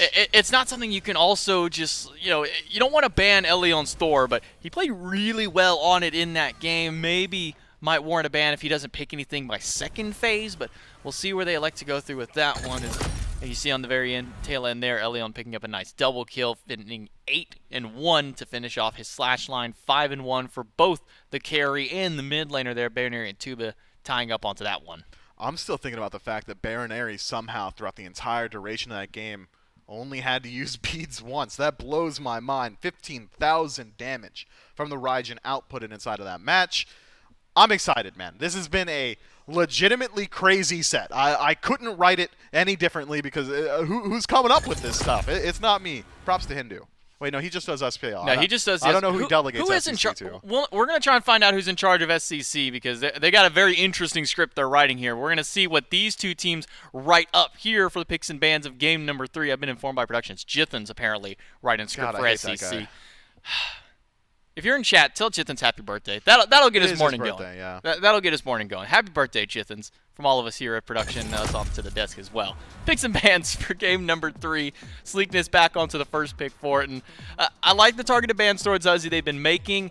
Maybe they make a few more onto it this time around. Look, you could keep banning out Uzi. That's fine, but It's let's good. go. Let's go towards the meta bans. Like, let's not ban his Athena. I'm not worried about him Defender being Olympusing at like level 5. Okay, let's instead look at the Odins. Look at these other picks that are a little bit higher up in the priority order, and well, that's exactly what happened. Sleekness first overall on the board. Odin taken off. Yeah, they're going to grab that one immediately away from them, and Joe's will make sure to take the Tiamat off the board on top of that one. So Morgan Le Fay still available. It's going to be another Uzi ban, though. It will be the Athena taken away from him, so they're going to make sure to keep him off of one of his premier... I don't even know if I would call it a premier solo lane. He's one of the only players who is doing it. He's only done it a few times. Maybe those few times were enough to warrant him having so many bans against it. But 2 mages onto the flip side for it. The Joes pick off not only the Tiamat, but they also ban away Morgan Le Fay. Yeah, just don't want to deal with it. But what's made its way Raijin? through? Gilgamesh still out there. Was going to say Yamoja. That is finally banned out. Artemis still out there as well. There's a lot of priority picks, so we'll get a good look at how Sleekness prioritizes it. But if I had to guess, it's going to be like a soul laner or something. Cullen, I'm calling it. I was close. Osiris locked in. It was close. C, Yeah, O, they're they're both basically warriors. they're basically neighbors in the alphabet. I mean, if you you don't have to scroll them to the thing for then scroll all the way down to find it. Osiris first pick here for Sleekness. Still some flexibility with it, whether it goes into that jungle Gilgamesh or Artemis. solo. I feel like that'd be so sick. It would be pretty sick if you could. I can only imagine you get at least one of those. Okay. So there's one. You got the Gilgamesh, but I don't think Now they know that Artemis. Artemis exists. They gotta do it. I mean, they know that the A column exists because they banned the Athena, but instead of A, they go to B, then, the next one, sequentially in the alphabet, you got to go to it, so they grab the Baba Yaga to go into the mid lane. So Still no Artemis. No, I guess Artemis might just not. She It's doesn't just not that good. exist. It's just not that good. No, she's garbage. Trash. Gilgamesh and Baba Yaga, though, is legitimately a very strong core. Gilgamesh has good initiation, strong early game. Baba Yaga, with the boots change, can now immediately go into stacking items, so she gets a lot of survivability early on from Warlock Staff. That's a ton of health, a ton of power, a little bit of penetration as well. Warlock Staff is a nuts item. It's just a crazy stat really stick. good. But again, instead of Artemis, Hachiman gets locked in on the other side, and CC immunity, survivability, all there. This Terra, though, may be the more interesting of the two picks. Earthen Fury is legitimately an incredibly strong ability. The itemization for Guardians right now, in the current patch they're playing on, Benevolence exists, therefore, is incredibly strong as well. So I think that Terra brings a good deal of utility, a good bit of survivability for your team, or counter-engage if you so choose. But I said it earlier, I think that this game is going to be dictated by aggression, and as of right now, the Joes have it in spades. Yeah, they're going to go ahead and pick up the Fenrir to put in the hands of Elion onto that one, so we won't see the Thor like we saw last game. Could As flex. well as it performed. That's true, this is an A. We did see Gilgamesh support last game, so there is still some possibility we may even see the Fenrir flex over there as well. You know, Gilgamesh locked in, Fenrir locked in. That's two junglers and two supports, and also one of them being a solo. There's a lot of chance that this could kind of bounce around here, though I think the Baba Yaga is probably the only one set in stone so far for the Joes. We'll go into the bans. We see a Chiron ban out of Sleekness. We see a Merlin ban out of the average Joes. Now I'm just waiting for the Discordia ban. Discordia ban? Well, I mean, the enemy team doesn't have a mage yet. There's already a it's- Merlin sure. ban, Tiamat, Morgan Le Fay, Raijin, all taken off the board as well. Maybe you think it'd be Soul banned. Yeah, I Soul. thought that would have been Clear, the obviously. other side, but Sleekness decided to remove that one from the table. Maybe concerned with the magical ADC coming through if Gilgamesh does get flexed, and Cupid is going to be the selection here. Artemis still available, worth noting, as is Heimdall, as is Danzaburo, but instead is going to be Cupid for that self-sustain, large AoE, aerial denial ultimate, and decent survivability in lane. Should just be able to sustain up throughout a multitude of ganks. I think this draft is really good from the Joes, and I don't think Vamana's a very good god. No, I'm in agreement with you onto that one. I have not been impressed by any of Vamana's as of recently, but teams keep alluding to it, teams keep playing it, and so far we haven't really seen success out of it. Although, one thing I do like with the Cupid-Gilgamesh combo is something you could previously only do with Kumbhakarn, which is you heart bomb and then you kick the minion away, you know, with the belly. But now you can drop kick a heart bomb to somebody. That might be something to be Extend worth the a CC note on too, to. like Exactly. Drop See? kick stuns, and then the heart bomb procs, and Explodes. that It's stuns an extra too. stun. See, Yeah, that's tech right there. That's pretty cool. That's the dual lane we got to see now. Legitimately, I do like this Sleekness draft now. I think Zhang Kui makes this Vamana stronger. Terra is going to shore up that initiation. I mean, it's very clear what the game plan is here from Sleekness. They're going to pop Earthen Fury on their backline, Vamana and Zhang Kui. They're both going to press 4, Colossal Fury and Recall Demons just popped. Okay, let's W key now. Let's just walk into their backline and hopefully shut down what the Joes are bringing. But the backline of the Joes is very survivable. I mean, Surkat's one of the most mobile gods in the game, barring Yanis. Baba Yaga is one of the tankiest mages in the game just because of the itemization she goes for. Also has a leap, also has CC immunity ultimate, also has a massive health shield thanks to the most recent buff. So it is a lot of rundown here from Sleekness, but not a ton of burst damage, and I think that's really going to be where they're lacking. If they pull a lead, they go hard though. I'm curious where these drafts are going to fall in line for the Joes here. It's going to be promised going on to the Fenrir, so we don't get to see the real fun dual lane tech of the drop kicking a heart bomb. Maybe later on we might see it if Uzi can get a nice little shot onto that one. But for the time being, it will be Uzi piloting the Gilgamesh and the solo Elion onto that Circuit. J-Mac and Mifflin onto the cast with Doug one more time to help round this set out in our game number 3 of the SCC. I think it's our first game 3 here for the SCC, especially, at least here on the desk, it's our first 3. Not sure if we've seen one elsewhere just yet amongst it. No, I'm not sure either. And both teams, again, unwinning so far inside of the SCC. Only one match played each, so 2 matches total, but both want to find themselves on the board, and one of them has to at the end of this game. And it has been a crazy back and forth set so far of early game aggression. Generally around level 3 to 5 is where they start to really hit their stride, both squads inside of this set. So I'm expecting a slow start for the first 3 minutes, and well, maybe I'm wrong to say so as Dude Man Bro dashes in. Yeah, no, Dude Man heard you say slow and he said go? That's what we're going here. No, go. There's no brakes on this one. It's all gas pedal. Oceans immediately goes in with a stun onto Promise to boot onto that one. No relics burned just yet from them. But Neu and Oath now on the Osiris. We'll see if maybe Oath can have a stronger performance than Elion did in game number 1 onto it. But luckily for him, he's not going up against a Morgan Le Fay, who is, as you mentioned, so good at keeping these more auto-attack warriors at bay.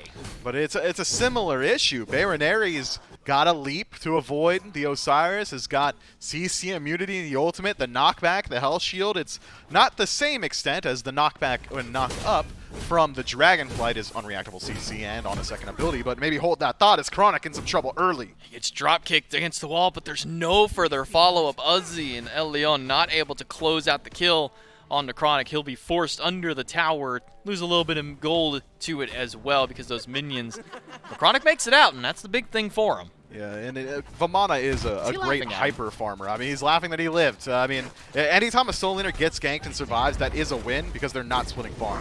Tuba, he'll make it under the tower for the time being. Now, Oath is the one in danger. Oceans dives in aggressively, but not enough damage. The sickle and the basic both miss onto Tuba, so he will live yet again. Another round of close calls, at this time over in the duo lane. Yeah, if Dude Man Bro were just a couple degrees left there on the EI Jutsu, he would have landed the stun onto Tuba and likely would have secured the kill for his team, but unfortunately, maybe it was the range that separates him from that win. But with all that pressure already established, all that damage output by Sleekness opens up the door for just this, a purple buff invade. Chronic loses his blue buff in the process of it, and back over to the purple invade was successful for Sleekness. They're able to take that one away thanks to the help of Oceans dropping those walls and basically preventing any basics from dropping into there and any ability that would normally stop at that wall. So he zones them out and steals away the purple, and Nehu will get to happily solo his red buff, put that around his waist. It is a much more demure pace so far in this game. Both teams have not been for lack of trying to get these kills. They have certainly been making repeated attempts, but so far no one has hit pay dirt as of yet. That said, Average Joes are slowly pulling themselves a very minuscule lead. They're controlling these neutral harpies. They're controlling the farm a little bit better so far, but this first kill is really going to blow the game open, I think. If I had to guess, likely going to be around this long lane. I mean, Cupid and Fenrir together have so much pressure. I mean, grab anybody with the Ragnarok, and if they don't have their beads up, they're going to get dropped into a Heart Bomb and a Fields of Love combo on the back end of that, and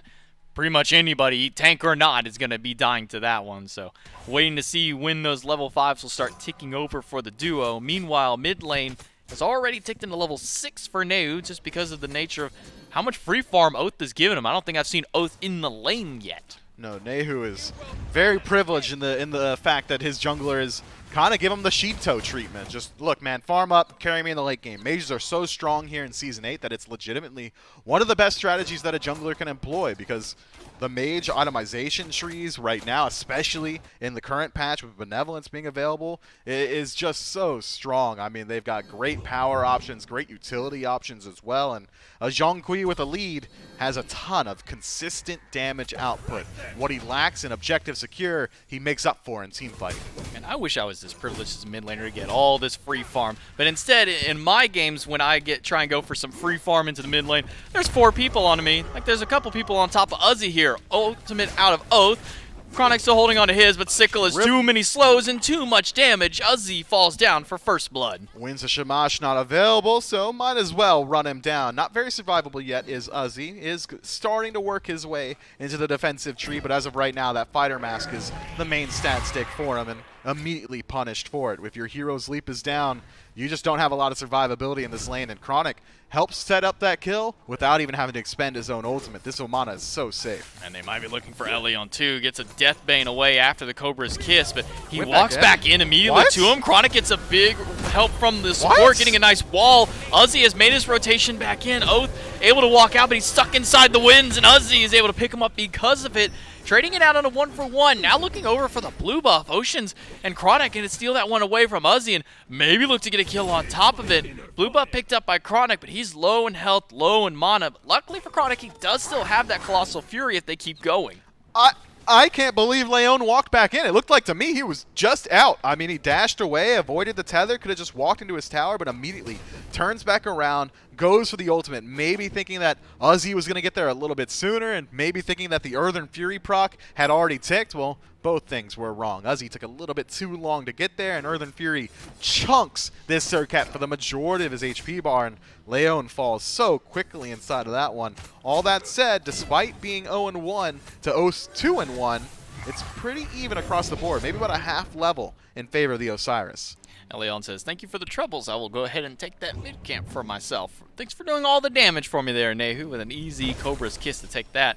Dude, man, bro, takes the Fields of Love, but very wisely holds on to the beads and the ultimate, recognizing he's in no real danger, but Uzi might be the one in trouble. Chronic goes up into the Colossal Fury, just batting away at him. Slowly but surely, Oath gonna have to use his own ultimate, roots him in place. That's 2 ults expended, but will be enough to take down the solo laner. God, it feels so bad to be Uzi. He's getting the streamer treatment. 3 Leon. people in his lane. Leon trying to get in there. Does use the ambush, but maybe too far. Gonna use the Scorpion to try and body block, but the ultimate goes through out of Leon. He's trying to find the last basic Aura Kiss, and he's not gonna find either of them. Earthen Fury used just for a little bit of extra sustain onto it, but they'll make sure they do enough damage onto a Chronic getting the kill. Hey, Promise, a little bit late to the party, but eventually does get here. Unchained is good, and as is the Sunder. Chronic might just die to the tower. Oh, the wall by Oceans, making sure to hold him a little bit longer, but it's not enough to save him on that case. Oceans now has to dash away. Sunder comes through, another Unchained. We'll get the beads out of Oceans. Bayroniri gonna throw out the wildfires from the house. Not quite enough damage onto. They need a little bit more, and the Brutalized will do so. Man, Promise, late to the party, but certainly the life of the party, but getting turned on now. Oath has shown up. Oath, not enough damage to close it out there, and he's not going to be able to continue the chase as Uzi drops the Winds of Shamash. Bayroniri maybe looking for a kill here. Throws out 1 potion, gets a lot of damage onto him, but not quite enough to seal the deal. Oath will walk away. So we want to break down the last 3 minutes. Uzi got dove, respawned, got dove again, respawned, came back to the fight, got a kill, helping Leon. Leon dies, respawns, comes back to the fight, dies again. This is nuts what is happening in the soul lane right now. Both of these teams just throwing the wildest haymakers. You love to see it. You love to see the action. It was so quiet for the first 4 minutes, they decided, you know what? How about these next 4 minutes are non-stop fights? That's all we're going to do. No farm, only fight. You know, blue buff, yeah, sure, we'll fight for the blue buff, but outside of that, we're just here to brawl, and that's what Promise did. As you mentioned, late on the rotation, but ends up picking up 2 kills in the back end of that. Can't be too upset for them. They're able to get up to 3 kills. But now Dude Man's in a little bit of trouble from Tuba. He'll have to use the ultimate just to get away. Yeah, luckily CC immunity on a horse is pretty nice. Promise starting to rotate his way back over to the long lane, utilize that lead he acquired in the short lane, but spots Oath in the jungle, and that is enough to deter him from continuing the chase. That said, Dude Man Bro does at least maintain his bees throughout the entirety of that fight and hits a very significant power spike on that back. Odysseus's bow purchased and finished, so his team fight presence, if we start to look at Greater Scorpions or Gold Furies, should outshine what Tuba's bringing just by merit of that AoE damage. Let's slow down just a little bit. No fights in the solo lane just yet after all of our consistent brawling we had just a few moments ago. Bayroniri going to throw out the double potion, but both of them will end up missing onto Nehu, so he won't take any damage from it, and he'll just clear the wave instead, just as Bayroniri will, but in the process, he does end up losing that Greater Scorpion. That gets stolen away by Sleekness, and make sure to strip that one off the map. And now Average Joe's trying their best to respond on the other side of the map. This is a deep dive. Dude Man Bro still has speed, so even if he does get hit by the Surcat 2 there, probably lives. Home sweet home out of Bayroniri. Ocean's tanking up the tower for as long as he can, but he can't take too many more shots, and luckily he won't need to because Nehu and Oath are able to do more than enough damage to take down the mid laner. But now El Leon, Promise, and Tuba making a full rotation because Uzi has picked a fight over on the top-hand side. Leaps in with the heroic leap, but not going to get too much further follow-up. Tether used by Oath, but now Chronic is the one who is in a little bit of danger. Has to go up into the ultimate, but luckily he's got that shield keeping him healthy. Can't say the same for Nehu, though. Promise dives immediately onto him. Ragnarok will pick him up. Promise, again, late to the party, but certainly the life of it, does find the kill and set up for Chronic, and now the chase is on. Average Joe's looking to turn this one back around, and with no Colossal Fury, no chance Chronic can turn it. Instead, has to blink for safety, thanks to the slow from Oath, giving him just enough space to get out of combat. Crazy engagements yet again. 10 kills total in as many minutes in this match, but at the end of the day, only one team can have the lead, and that's Sleekness, finding themselves 2,000 gold up. And Dude Man all the while able to split push on that left side because Uzi had rotated out of the lane entirely trying to go for those kills on the right side of the map. So while he doesn't get the tier 1, he does shove a wave into the tower and strips one of those waves away as well back between the tier 1 and tier 2 tower. So even despite losing out his ultimate earlier on, Dude Man is sitting nice and comfortably. Ult's back online, hasn't had to use his beads yet, sitting pretty. Yeah, he's also got a nice little lead up against Tuba, who is elected to go for Aussie in the second slot. So Tuba, who is already benefiting from the Heart's Heal, is now going to have the sustained advantage inside of the build as well. That said, if it comes down to a straight-up DPS war, I think Dude Man Bro might just win out. 40% attack speed is a ton inside of these fights, and take a peek at the towers. Looks like Tuba he's not got much of a tower left. Nah, all it's going to take is one calculated dive onto that left-hand side. By calculate, I mean walk in and hit the tower twice with your Hunter, and then you can just continue the chase from there. So Tuba losing out on a little bit of his safety net on that left-hand side. Promise looking for the red buff, but it's already down, and he'll be pushed away by the side of Sleekness. Chronic doing all right on this Vamana so far. I'm not overly impressed by it. It's been a Vamana. That's all I can say. It's been a Vamana.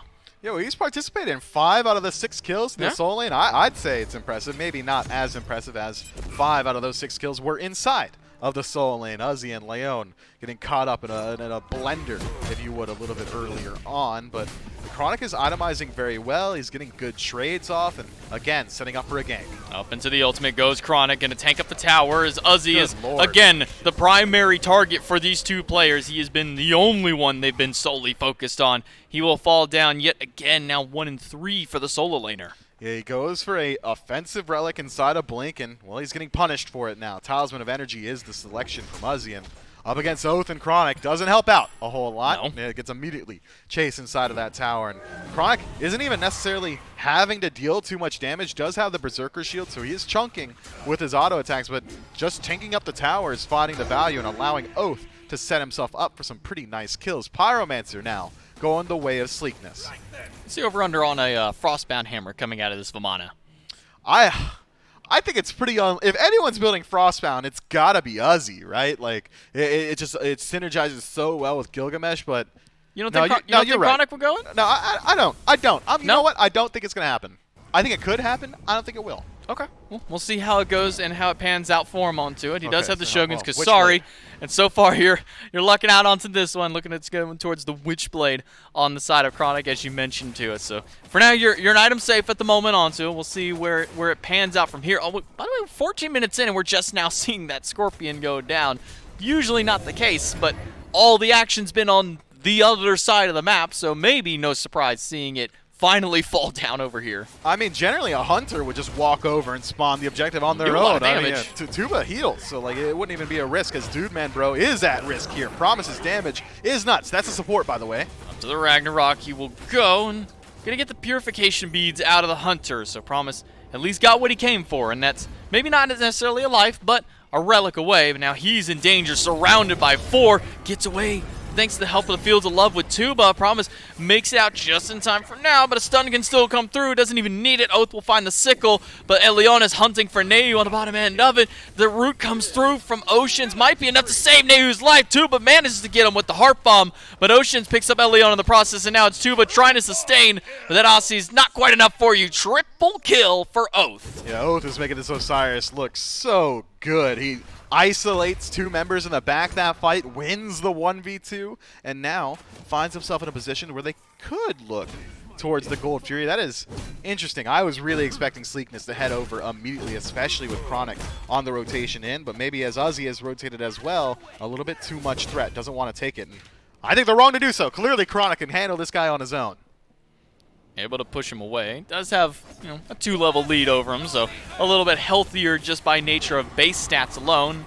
Immediately to the Gold Fury that has just now spawned in. Sleekness will try and take that one down, and Promise a little bit late to the party for that one. As per usual, he's been a little bit late on it, but Gold Fury does go the way of Sleekness. And now we get a golden XP roundup. Gold 6,000 in favor of the Order team. Experience 7,000 in favor of Sleekness as well. And this has been a set that has been dictated by the early game. Around 7 minutes in, we started to see consistent action around that solo lane, and it has consistently favored Sleekness in every single one of those transactions. And now they find themselves comfortably in the lead. The ball is in their court, but with no easy neutral objectives alive right now, Pyromancer and Gold Fury both dead, we get a better look on how they want to approach these team fights. We established it earlier on in Picks and Bans that it's a W key composition between Zhongqi, Terra, and Vamana, so I think that it would be very likely that we see them group up very soon and start looking at these tier 1 towers, especially considering how weak this mid tower is. Oath gets caught out in the middle of the jungle. Uses the Lord of the Afterlife, but Baroneri puts a lot of damage into him. Needs a couple of shots from the house. We'll find one. The second one not even necessary to get the kill. He'll drop the third one right at his feet. But Ocean's unable to get the root onto Baroneri. He'll dive back towards the tower. Uzi has to dive back into his own tier 2 tower because Chronic was giving him the hands on the right-hand side. Yeah, Oath feeling himself just a little bit too much deep inside the enemy jungle, maybe trying to flank that tier 1 tower and set up for Baroneri, who was in the tower at the time, but, well, that's not how it goes. Gets spotted out in the jungle and immediately loses his life to the ultimate of both Baroneri and El Leon. So that is a bit of utility lost and a good bit of momentum lost here by Sleekness, who have to wait just a moment for their jungler to respawn. But again, that tier 1 tower is just so low HP that really there's no defense the average Joes could put up. That falls down easily with very little resistance. Oath has now respawned after his spill on that top side of the map, and immediately Sleekness gone to a little bit more of a farm-centric mentality. That left side tier 1 tower, the mid, and even the right side, and all tier 1 towers off the map for average Joes. Sleekness can now just start pushing in towards the tier 2s as soon as they're ready for it, or Chronic, well, he can just start slapping Uzi a little bit more. Ends up going for the Toxic Blade. Immediately after that, Shogun's Kasarian into the tier 1 Cloak. Woo! A lot of options available for him, so you're safe for now, but there is still a Fighter's Mask that can be gotten rid of. There's also a Benevolence that can still technically be sold if they want to. He's not out of the wings just yet, Mifflin. I'm waiting for it. I think he probably goes like Animosity, right? He's got a decent amount. Perfect. Of so then you, HP in the build, yeah. So then you sell the mask and you get Frostbound. It makes it even better.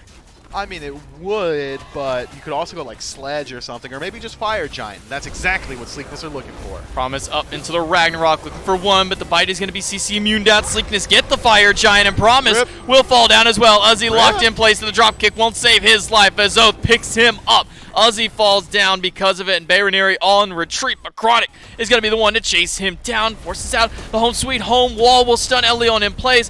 The shots will be enough, so the mid laner does manage to pick up one kill into the process, but will he be able to make it out is the bigger question. I don't think so. Dude, man, puts him in the dirt. Meanwhile, Oath has been doing what he's been doing the entire time, and that is W-keying at the enemy. Tuba feels his wrath in the tier 2 tower in mid, and at the cost of Chronic, 4 members now have Fire Giant, and 4 members of the Joes are dead. This right side Phoenix should be immediately under threat, and, well, Oath is going to go ahead and work his way, chop this tier 2 in mid. Phoenix started up, and Phoenix already down to half health. Sleekness spares no time in taking down the bird on the right-hand side. And Oath actually didn't go for that tier 2 tower. He just walked away and tried to go for a regrouping with his team instead of pushing down the tier 2. So for now, they'll at least strip away the entire right side of the map as far as the jungle and the structures go. Yeah, leave the Greater Scorpion. You got to give the average Joes a little bit of hope, but Pyromancer certainly going to get taken out here. Maybe Oath decides to back up towards his team, worried about their response from average Joes had they decided to chase them out on that right-hand side. So instead, goes for the safe play, and it's not a huge opportunity cost lost because, well, there's a massive lead right now. 10,000 and Fire Giant in favor of Sleekness. Head back to base, group up on a tier 2, and hope that average Joes make the same mistake that they made earlier on in the set. Defend on a tier 2 up against a team with Fire Giant at this kind of deficit. It's going to be very difficult, and, well, that's exactly what Sleekness are looking for. Well, Chronic going to drop the purple buff and debate whether or not he wants to pick that one up. It looks like he will leave it on the ground for Dude Man. I say that. Nope, Chronic is going to go back and pick that one up. So say, nope, this one's my attack speed buff, and we'll manage to strip that one away from his own carry, though I don't think Dude Man is too upset. I don't think he really needs the attack speed, as he's already got quite a bit of it built up into his build. Yeah, I mean, it would have been nice to get a little bit more from that Silver Branch passive, but Kronic's been putting in a good amount of work here, so, you know, treat yourself, and that's exactly what he does. Oni Fury now being looked at, and this one is a foregone conclusion. No shot. Average Joe's decide to step up here, and they're not even in position to do so if they wanted to. So instead, it is going to go the way of Sleekness. Now able to split the map with minions alone and enhanced Oni minion wave. Fire Oni minion wave, if you would, on the right-hand side. Going to be spawning very soon. Average Joes have to push that up quickly because already we're starting to look at a left side Phoenix Siege. There's 4 players pushing into, and meanwhile the Average Joes are a little late on the call for it. Promise going to go in looking for any target that he can. He'll pick up Chronic and drag him into the back line. Drops the Fields of Love on top, but Chronic goes up into the ultimate. He's not deterred one bit by it. Heart Bomb does a little bit of damage, but the bird is already gone. Elion in a little bit of danger there from Oath, but luckily for him, he's got the blink and able to get out. But the damage is already done. Left side Phoenix shredded away. It is, but now Ocean's on the retreat. Baronary left isolated, and well, you don't want to be alone. Baba Yaga forced to use the beads. No ultimate available to him either, and Oath says, no beads, no problem. That's a free kill for me, but Elion may be able to turn the tables here. No Couple shot. more basics will do it. Elion takes him down, but Chronic finds Tuba in the back. Uzi and Promise also fall down.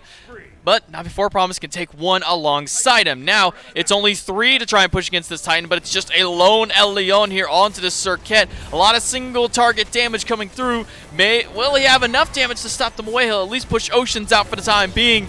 But with no damage and no health left available to him, Elion is going to have to just watch as the Titan falls down. Man, I love the micro play there from Oceans at the end. Congratulations, by the way, for your win. But I'm going to analyze this play because it was so nice. The Terra dropping the wall just to make sure that Surcat can walk forward, utilizing the 3. Very often a Terra will just pop that 3 for the root instead, wants to heal up his team and apply the protections from the Lotus Crown. Great usage of abilities from the Terra there, and, well, secures them the win. Surcat could not deal with all that CC. Sleekness come up with their win in game number 3, but we're going to take it to a quick break, and then we'll be back to talk a little bit more about it and close out the SCC for the day.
3 games to get there, but Sleekness finally able to come out on top and put the average Joes to an 0-2 record onto the standings. And every single one of those games, Mifflin, it was basically who got the first kills, who kind of got that first little push. Well, that ended up being the winner for here. Sleekness in game number 3, able to close that one out.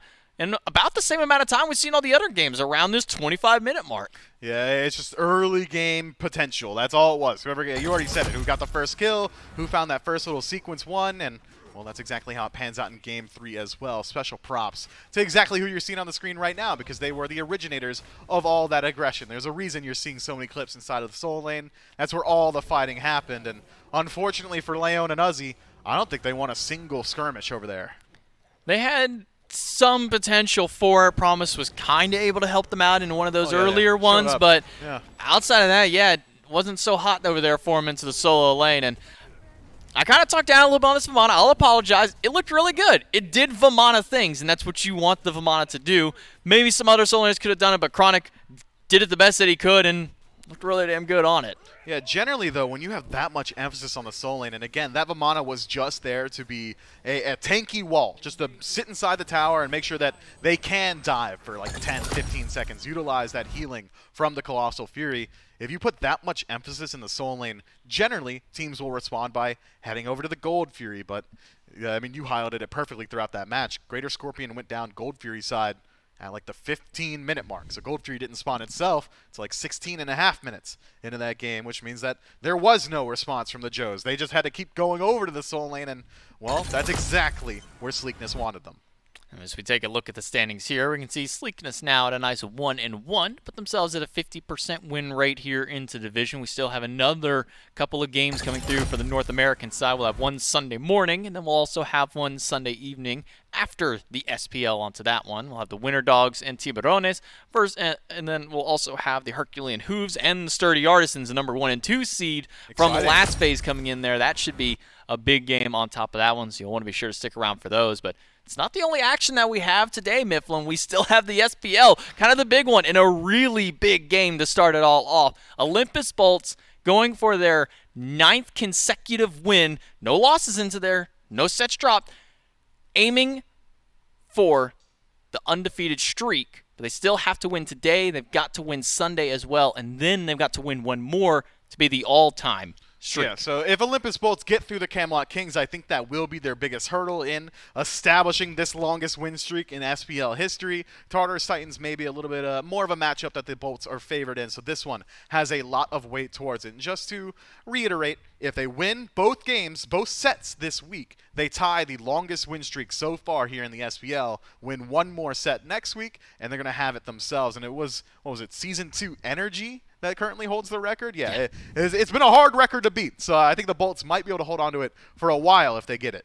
I think all of us here, not just on the casting team, not just in production, but all of you at home are also eager to see the game. We're going to take it to a quick break, and when we come back, SPL will kick off at 1 o'clock. We'll see you in just a few minutes.